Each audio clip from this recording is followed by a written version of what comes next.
हिम्मत असेल तर सांग की 50 लाख खाल्ले नाहीत.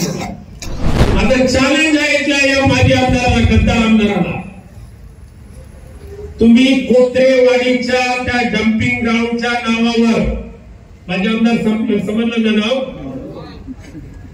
पूर्ण नाव गाव सांगायची गरज आहे का?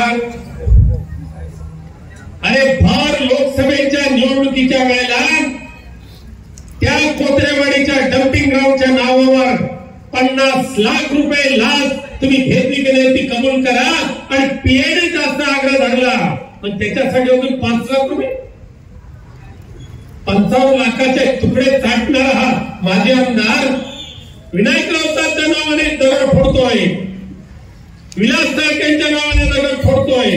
आता विलास साळकेंनी माझे आमदार झाले एकत्र, मांडी लावून बसतात.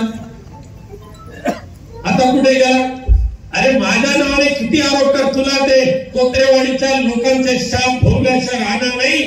50 लाख हिम्मत असेल तर सांग की 50 लाख खाल्ले नाहीत.